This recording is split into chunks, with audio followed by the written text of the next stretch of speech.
لپاره ډېره د خوشحالۍ خبره ده. د سبانۍ ورځ چې ده موږ دپاره، افغانستان دپاره، د افغانستان کرکټ دپاره، د افغانستان تاریخ دپاره یو ډېره ضروري او مهمه ورځ ده.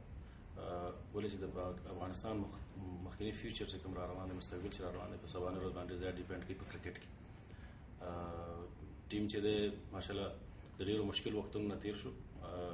څه مین پلیران وو هغې انفیټ وو، څه کسان سلیکټ شوي نه وو.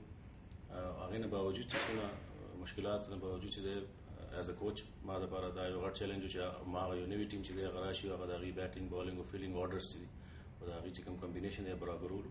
ټایم هم ډېر کم، خو انشاءالله د الله تعالی شکر ده چې د دې هلکانو په ډېر ټیلنټ باندې او ډېر محنت په وجه باندې هغه ټول هر څه په یو ځای شو. انشاءالله اوس د الله تعالی ډېر شکر ده چې موږ یو ډېر ښه کمبینیشن لرو په بیټینګ بالینګ او فیلډینګ کې. پریپریشن دپاره ټایم ډېر دومره زیات نه و. موږ ته پته چې 2 میچونه ګټل په T20 کې ډېر اسان کار نه دی، خو دا میچونه ګټل چې دي دا صرف محنت باندې یا په ټیلنټ باندې شي ګټل کېدي. دا د دپاره یو خاص جذبه پکار ده، هغه چې په هغه جذبې نه دا زموږ هلکان بالکل ډک دي. زما په خیال ټول نه زیات چې زموږ د کامیابۍ راز دی هغه زموږ اتفاق دی او هر میچ چې دی د فاینل په شان د لوبېدل دي او په هر یو میچ کې چې موږ کوم ټیم لوبولی دی هغې پوره ایفرټ کړی دی چې میچ وګټي. بل زموږ دې ځل زموږ ټول سټرانګ پوینټ زموږ سټرانګ بینچ دی چې زموږ کوم ریزرو پلیئرز دي هغه هماغه ښه دي څونه چې هلکان لوبه کوي او هغې سره په ټیم کې یو پازیټیو کمپټیشن راغلی دی. کمپټیشن د وجې نه کمپټیشن زما په خیال په رسني 2 کالو کې په افغانستان کې په هر شیز کې راغلی دی، که هغه په مینجمنټ کې دی، که هغه په بورډ افیشلز کې دی، که هغه په ټیم پلیئرز کې دی.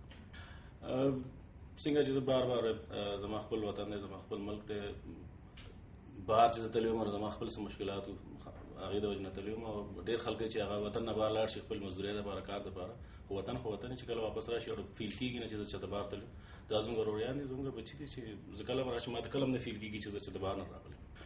نوروز یو ډېر ښه سټوډنټ دی، یو ډېر ښه شاګرد دی. زما دا خیال دی چې کله 3 کاله مخکې ما ټیم جوین کړی ایز ا کوچ، هغې نه پس اوسه پورې نوروز کې ډېر تبدیلیان راغلي دي، د هغه سوچ کې ډېر تبدیلي راغلې ده، کپتانۍ کې ډېر چینجز راغلي دي. هغه اوس ډېر یو اکټیو او ډېر ښه کپتان دی اسوسییټ کنټریز.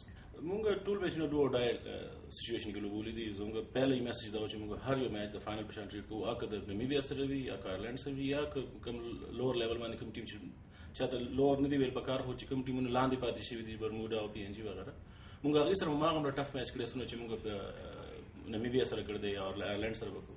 نو زما په خیال کرکټ کې څوک لوور او اپر لیول کرکټ نه اسپیشلی T20 کې T20 څه پته نه لګي چې دا د چا په حق کې ځي. نو زموږ دپاره هر یو میچ فاینل، موږ هر یو میچ دی داسې طریقې سره لوبولی دی چې موږ دپاره فاینل دی او موږ دا میچ سبانۍ میچ هم دومره سیریس سره چې موږ دپاره فاینل دی. ایز ا کوچ زه غواړم چې انشاءالله سبانۍ میچ زموږ دلته فاینل ته تلو د ورلډ کپ دپاره آخري میچ موږ بل میچ ته تللي نه غواړو انشاءالله. او د الله تعالی ډېر امید لرم او د ملک قوم دعاګانو سره چې انشاءالله سبا به موږ ډېر ښه پرفارمنس کوو. شهزاد ماشاءالله ډېر ښه فارم سره دی. صدیق کریم چې دی ټوټلی چینج پلیر دی، ډېر زبردست فارم سره لوبه کوي لګیا دی.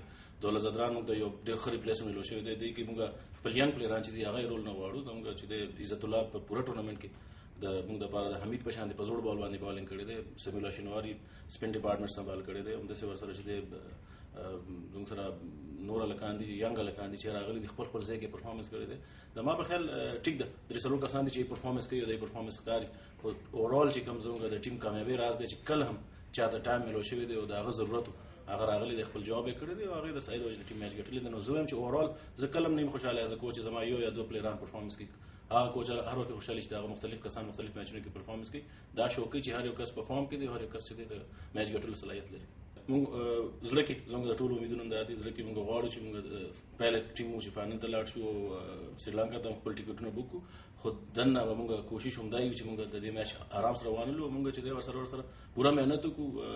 په کاغذ باندې څوک میچ نشي ګټلی، میچ ګټل غواړي، ګراوند ته به ځو انشاءالله پوره محنت وکړو، میچ به ګټو.